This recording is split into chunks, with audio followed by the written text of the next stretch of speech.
Hello everyone and welcome to today's video. In today's video we are going to talk about promotion, and there are two types of promotions. Obviously one is where you promote the pawn as queen, and there's under promotion. You do not make it a queen, you make it a knight rook, obviously for your benefit, but in certain situations making a queen is the best thing. In fact, in most of the situation it is.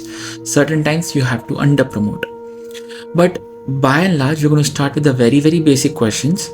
So what are we going to do is we're going to start from basic and we're going to increase the difficulty level slightly as we progress ahead. So stay till the end and you will find some really interesting questions as we move forward. I've arranged the positions in the ascending order of the difficulty level. So you would start from an absolute basic and we move forward. Here's the first position. We have a pawn on b7 which is dying to promote, but the rook is being very painful, is stopping the pawn from promotion. So what do? A very basic move here is we just play knight to b5. We're creating an interference and the rook can no more participate in stopping the pawn from becoming a queen. So very easy first question. Let's move on to the next question. Here's the question number 2. We have a pawn on a6 which wants to promote. However, the black king is creating some issues. So if we play something like knight c6, well, he'll just capture, and now if you push it, the king will come and block. So how do you promote here? What do we do? So what do we do in this position? Pause your video in case you want to solve this. So the answer to this question is very simple. You play knight to d7. The idea is you create a block and don't allow the king to enter, because the knight is guarding the two important squares b6 and b8 and the pawn is guarding the b7 square. So if the king captures, well, that's fine with us because now we're just going to make the pawn as queen. Here's the next question. We have the two rooks on the c file and we have a pawn on b6. How can we make a promotion here? Pause the video again if you want to solve it. Okay, the answer to this question is very simple. We go rook to c8. So when we go rook c8, it's a rook sacrifice. Rook takes, it's an obvious forced move. Rook captures back, king captures back, and now we go for b cross a7. The king can't stop the pawn from becoming a queen. Kind of an unsettling feeling, right? But yeah, white wins here. Okay, so the next question. We have a black pawn which is trying to become a queen, and I have a king, I have a bishop, I have two pawns. What do? There is a very notorious move that white does here, but I actually like such positions where you're actually losing and then you kind of find a way out, you make a comeback. Personally, that's my favorite. So what does white do here is he goes with king e8. He allows black to make a queen.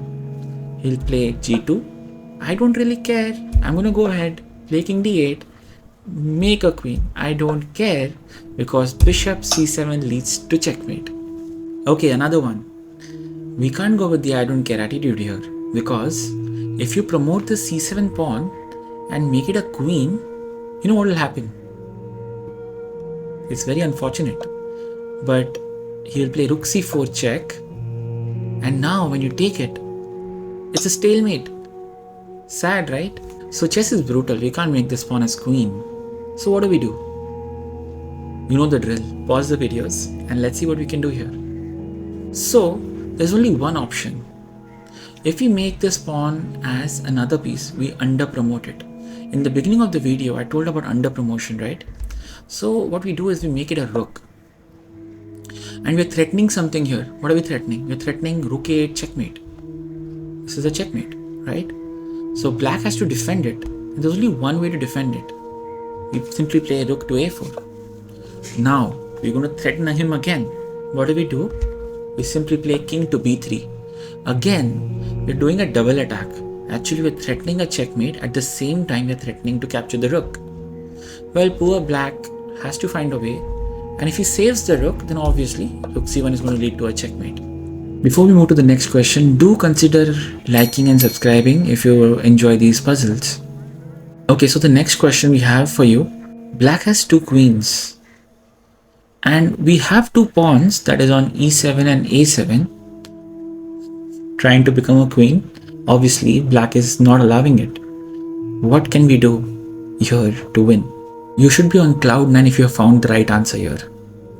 We play bishop e4. What an unexpected move, but it's so powerful, right? Now two options. If the e1 queen captures on e4, what do? We simply push the pawn and make it a queen. Well, queen captures, queen is forced, promoting the another pawn as queen. King comes to b7, queen d7, and then eventually doing a checkmate. But what if the h1 queen captures? So then we go e8 queen. You see how this tricky move works? And when the queen captures, then we promote this pawn and make it a queen. It's like these two pawns, a7 and e7, are taking turns one by one to mock black, isn't it?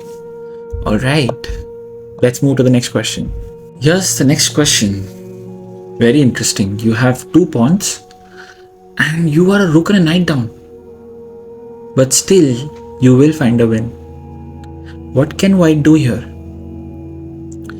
I feel a lot of people think of pushing the pawn to c7 here, and then black plays knight d6, then you push c5, knight goes back to c8, and it's a dead end. You can't win then.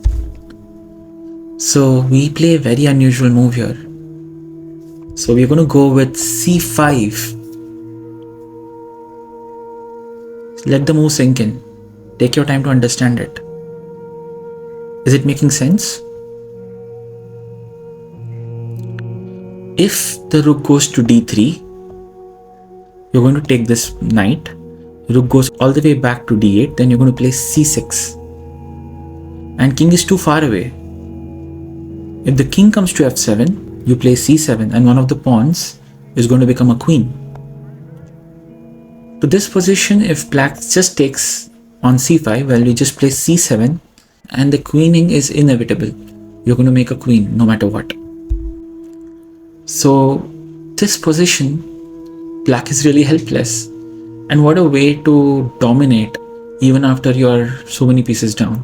Coming to the second last position of the day, you have a rook on h1, knight on g5. What can white play here? Pause your videos and take a while. Okay, we take advantage of the knight on g5. So what we do here is, we just go knight f7. We are threatening rook h8 checkmate. So black has no other option but to capture the knight. Probably black is thinking rook f7, gf7, king f7, and he's okay. But white has really nasty plan. He goes rook h8 check, king into h8, g takes f7. Again, the queening is inevitable and white wins this game. Let's move to the last question of today's video. Okay, in the last video, there's a twist. We have to stop the pawn from becoming a queen. You can see white is in despair. The f2 pawn is about to become a queen, and we have to find a way to kind of counter that. So what can we do here? How can white win? How can white stop the pawn from becoming a queen? The answer is, we go rook to f5. The king is forced to capture because obvious reasons. And now we play g4. If king captures, we simply play king g2, king f4, king f2. It's a winning endgame. What if he doesn't capture? What if he doesn't capture? Instead plays king to f4. Still, it's going to be winning because you'll play king g2.